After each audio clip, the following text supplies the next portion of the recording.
উস্কানিমূলক কথাবার্তা বলছে এবং নির্বাচনে এই সমস্ত কথাগুলো ব্যবহার করা ঠিক না। অপবাদ দিচ্ছে, মিথ্যা কথা বলছে, অনর্গল, ওগুলা আমি ইগনোর করছি আর কি। কারণ সব কিছু জব্দ দেওয়া উচিত না, দেওয়া যায়ও না।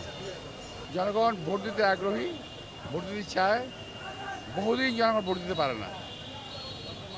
আর এবার একটু ডিফারেন্ট টাইপের নির্বাচন, তো বিপুল সারা পাচ্ছেন আল্লাহর মতো।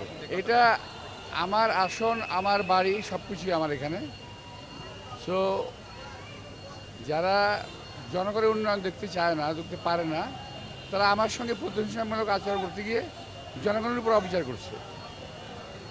আমার এলাকা একটি সুন্দর একটা এলাকা, ভালো একটি এলাকা। এটাকে বিগত দিনে আওয়ামী লীগ একেবারে সব দিক থেকে ধ্বংস করে দিয়েছে। এবারে নির্বাচনটা হলো একটা, কি বলবো, এটা বলা খুব ডিফিকাল্ট। আমি নির্বাচন করেছি যাদের সঙ্গে আগে, তারা স্বনামধন্য সমস্ত নেতৃবৃন্দ ছিল। আর এখন নির্বাচন করছি, তারাও যার যার জায়গায় ভালো, কিন্তু কথাবার্তা বেসামাল বলতেছে আর কি। তফাৎটা হলো এখানে। আগে আমরা নির্বাচন করেছি, কখন বেসামাল কথাবার্তা বলি নাই। এখনকার বাচ্চা ছেলেগুলো বেসামাল কথাবার্তা বলছে, যেটা আসলে খুব ইরিটেটিং। ওরা চাচ্ছে ওদের কাছ থেকে আমরা শিখি এখন, ওরা চাচ্ছে ওদের কাছ থেকে আমরা এখন শিখি, কিন্তু আমরা শিখতে চাই না। অপসংস্কৃতিতে আমরা ঢুকতে চাই না।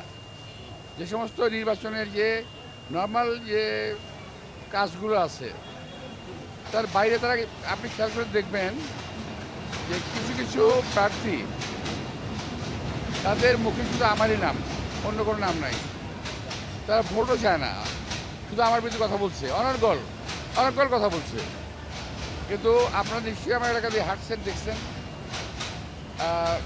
পুরো এলাকাতেই জনগণ কী বলে একটু দেখেন।